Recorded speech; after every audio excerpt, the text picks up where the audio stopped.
Everyone, আমি সৌমিতা। তো চলে এসেছি আবারও একটা নতুন ব্লগ নিয়ে। তো সবাই কেমন আছো? আশা করছি সবাই ভালো আছো, সুস্থ আছো। আমরাও কিন্তু খুব ভালো আছি। তো চলো আজকে একটা নতুন ফ্রেশ ব্লগ স্টার্ট করছি মায়ের এই প্যাকিং দিয়ে। তো মায়ের যদি ওই ব্যাগ গোছানো অনেক দিন আগে থেকেই শুরু হয়ে গেছে, আর আজকে হলো ফাইনাল প্যাকিং, কারণ মা বাবারা ঘুরতে যাচ্ছে। তো তোমরা যারা আমার ব্লগ দেখো তারা দেখো প্রায় আমার মা বাবা ঘুরতে যায়। আসলে বাবা মা ঘুরতে যেতে খুবই ভালোবাসে, তাই প্রত্যেক বছর ওই একটা দুটো মানে ঘোরা তো হয়েই যায় ওদের। তো কোথায় যাচ্ছে তোমাদের বলবো, তোমরা পুরো ব্লগটা কন্টিনিউ দেখতে থাকো। তোমাদের অবশ্যই জানাবো মা বাবারা কোথায় যাচ্ছে। আর এখন দুপুরবেলা সোনাকে খাওয়ানোও কমপ্লিট হয়ে গেছে, ওকে নিয়ে এখন চলে এসেছি এই যে দেখো বাবার সবজি বাগানের দিকে। তো দেখো এখানে কত সুন্দর কতগুলো ওলকপি হয়েছে, আর ওদিকে ফুলকপিও রয়েছে, টমেটো রয়েছে, অনেক সবজি। যদিও এদিকটাই সব নেই, আরও ওদিকটায় শাক রয়েছে, পেঁয়াজ রয়েছে, অনেক কিছুই। আসলে বাবার এই বাগানের শখটা খুব, মানে কিনে খেতে হয়তো এর থেকে কম খরচ হয়, কিন্তু যেহেতু বিশাল বাগান পড়ে আছে সেই জন্য সবজি চাষ করতে বাবা খুবই ভালোবাসে। তারপর এই যে দেখাচ্ছি বলো তো, এই জামরুল গাছটায় কত মানে জামরুলের মানে কুড়ি এসছে। মানে সত্যি যদি এত পরিমাণে সত্যি জামরুল হয়, মানে ডালগুলো ভেঙেই পড়ে যাবে। জানি না সবগুলো হবে কি না। তো সবগুলো হলে তো আর কথাই নেই। আর এই জামরুলটা লাল জামরুল হয় আর এত মিষ্টি হয়, খুব সুন্দর টেস্ট, আর খেতেও খুব ভালো। তো তারপরে দেখো এই যে রাস্তার মানে এই সামনের গেটটার কাছে এই ছোট্ট যে পেঁপে গাছটা, একটা ছোট্ট পেঁপে হয়েছে।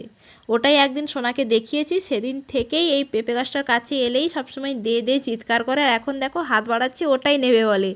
তাই ওকে একটু ওই হাত বুলিয়ে দিলাম ওই পেঁপেটায়।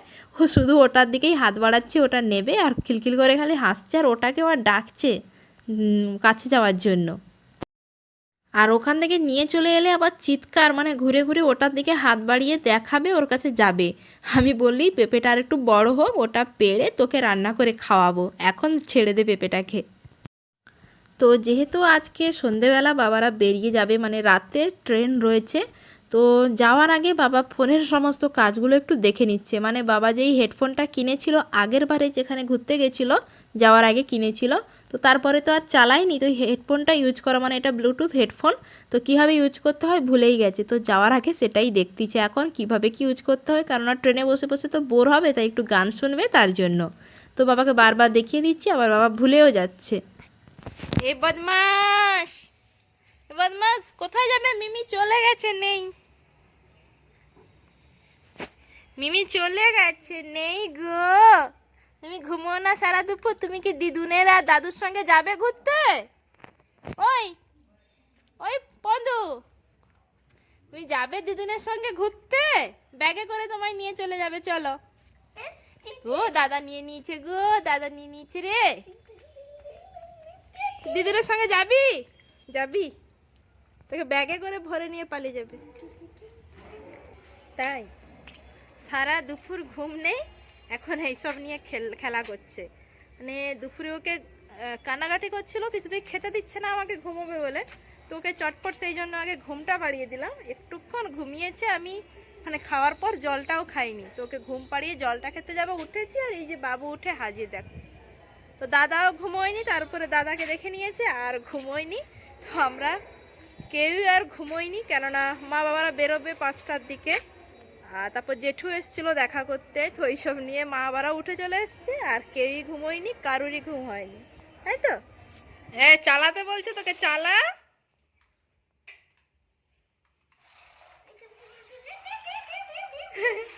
ঘোরা ঘোরা ঘোরা সেই রাউন্ড রাউন্ডটা।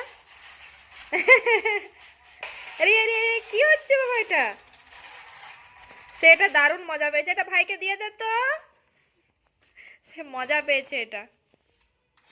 হাতের নাগালে থাকছে না, পালিয়ে যাচ্ছে, খালি শুধু পালাচ্ছে, সে পেছন পেছন ছুটছে গো।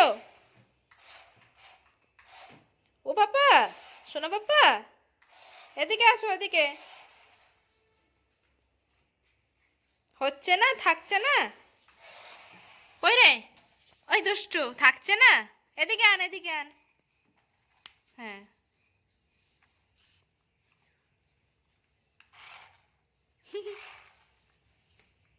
তুই সারাদিন ওর পেছনে দৌড়াবি? কিরে, দাদা চার্জ করে আনছে, সারাদিন দৌড়ায় এর পেছন পেছন, আর ওর পেছন পেছন আমি দৌড়াই। যা পালালো পালালো, ধর ধর ধর, পালালো, ধর ধর ধর। আর এই যে দেখো মায়েদের সমস্ত ব্যাগ গোছানো মানে একদম প্যাক করা কমপ্লিট। আর এখন 5টা বাজে, মারা বেরোবে 5:30টার দিকে। তো সেই জন্য সমস্ত ব্যাগগুলো এখানে বের করে দিচ্ছে। যেহেতু শীতকাল, সোয়েটার ফোয়েটার তো নিতে হচ্ছে, সেই জন্য এতগুলো ব্যাগ হয়ে গেছে। তো এখন বলি মারা কোথায় যাচ্ছে। তো মারা যাচ্ছে দক্ষিণ ভারত, মানে দক্ষিণ ভারত বলতে প্রথমে গিয়ে পৌঁছবে চেন্নাই, তারপরে ওখান থেকে যাবে কন্যাকুমারী, উটি। তো এই সমস্ত জায়গা ঘুরবে, মানে দক্ষিণের সমস্ত জায়গাগুলো প্রায় ঘুরবে। তো এই জন্য এতগুলো ব্যাগও হয়ে গেছে, আর যাবে 15 দিনের জন্য। তো সেই জন্য এতগুলো ব্যাগ তো করতেই হবে। আর ঠান্ডা যেহেতু, মানে এখানে ঠান্ডা ওখানে কতটা কি জানি না, তাই এতগুলো ব্যাগ হয়ে গেছে।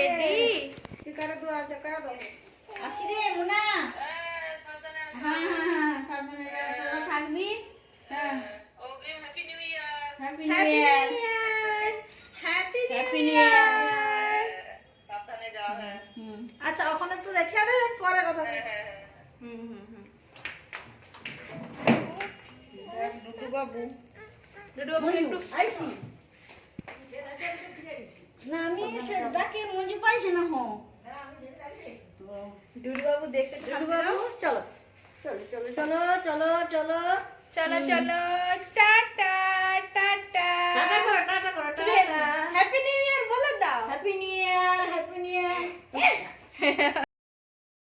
তো এই যে দেখো মা একদম রেডি যাওয়ার জন্য, সোনা তো উঠে পড়েছে দিদুনের কোলে। তো এখন এই যে এগোচ্ছি, সামনে গাড়ি আছে। আর এই যে বাড়িতে যে 2 মাসি কাজ করে, একজন রান্নার মাসি আর একজন যে মাসি সমস্ত কাজকর্ম করে, তো সবার সঙ্গে দেখা করে এই যে এগিয়ে চলছে মা এখন। আর এই যে এখন গাড়িতে উঠবে, তার আগে সবার সঙ্গে কথাবার্তা বলে নিচ্ছে কে কোন কাজের দায়িত্ব দিয়ে যাচ্ছে। যেহেতু বাড়িতে একটা কুকুর রয়েছে, তার দায়িত্ব দিয়ে যাচ্ছে একজনকে। তো এইসব করে এখন বাবা মারা, যেহেতু মানে এত বিশাল জায়গা ছেড়ে যাওয়া মানে অনেক দায়িত্ব সবার ওপরে ভাগ করে দিয়ে যাওয়াটাও মুশকিল। তো এই যে বলে বেরিয়ে চলে যাচ্ছে। আর সোনার কাণ্ড দেখো, যেহেতু দিদুন মার দাদু উঠে পড়তিছে গাড়িতে, ও কিন্তু যাবে বলে হাত বাড়াচ্ছে বারবার, কান্নাও জুড়ে দিয়েছে যাবে বলে। আসলে ও তো আর কিছুই বোঝে না, শুধু এই গাড়িটাই উঠে পড়েছে ওরা, ওকে কেউ নিচ্ছে না, সেই জন্য ও ভাবেই কাঁদছে। তো চলো, বাবাদের তো জার্নি এখান থেকে স্টার্ট হয়ে গেছে, আর আমরা এখানে দাঁড়িয়ে আছি, মনটা খারাপ। বাবা চলে গেল আমাদের ছেড়ে, এখন পুরো বাড়িতে এখন আমরা একা থাকতে হবে। তো যাই হোক, এখানে দেখো সবাই লাইন দিয়ে দাঁড়িয়ে আছে, সবাই দেখতিছে কত দূর এগোচ্ছে ওরা। তো চলো, এখন ওরা তো চলে গেল, আমরাও এখন বাড়ির দিকে যাই। তারপরে যে দেখো যে চলে এসেছি জগন্নাথ মন্দিরে, যে বাড়ির পাশেই যেটা রয়েছে। তো কেননা সকালে মা পুজো দেবে বলছিল, যেহেতু ওরা যাবে, তো তার জন্য। কিন্তু মা এত কাজের চাপে ভুলেই গেছে, মানে পুজোটা যে টাইমে হয় তার অনেক আগেই হয়ে গেছে, তাই জন্য আর মনেই নি, মার খেয়ালই নেই। তাই আমাকে বলছিল সন্ধেবেলা একটু গিয়ে আমাদের নামে একটু পুজো, মানে মা আবার নামে একটু পুজো দিয়ে দিতে, কেননা ওরা যেহেতু বাইরে যাচ্ছে সেই জন্য। তাই জন্য আমি একটু মিষ্টি কিনে এনে এই যে মন্দিরে চলে এসেছি পুজো দেবো বলে। আসলে অনেকক্ষণ থেকেই এসেছি, বসে আছি, ঠাকুরমশাই আসেনি, লেট করেছে, তো সেই জন্য। তো এখন ঠাকুরমশাই আসতে প্রসাদটা দিয়ে দিয়েছি মা আবার নামে। আর এসে একটু বসছি, কারণ পুজোটা একটু শুরু হলে তারপরে চলে যাব, কেননা বেশিক্ষণ বসবো না, ঠান্ডা পড়ছে তো তাই। তো তারপরে এই যে বাড়ি চলে এসে যে বসেছি চা খেতে। আর সোনার জন্য দেখো একটা নতুন চায়ের কাপ এনেছি, ওটা ওকে বসিয়ে দিয়েছি, কেননা আমরা চা খেতে বসলে ওই চায়ের কাপ ধরেই খালি টানাটানি করবে আর চা খাবে। সেই জন্য ওকে একটা নতুন চায়ের কাপ কিনে দিয়েছি, ওটা নিয়েই এখন ব্যস্ত। তো মা বাবারা তো বেরিয়ে গেছে, তো এখন আমরা মনের দুঃখে বসে বসে এই যে কফি নিয়ে বসেছি খাবো বলে। আর এই যে সোনাও তার কাপ নিয়ে বসে গেছে, কফি খাবে আমাদের সঙ্গে। তো চলো কফি টফি খেয়ে ব্লগটা এন্ড করছি। টাটা। এইটা একটু করে দেবেন, এটা কি বলছেন? লাইক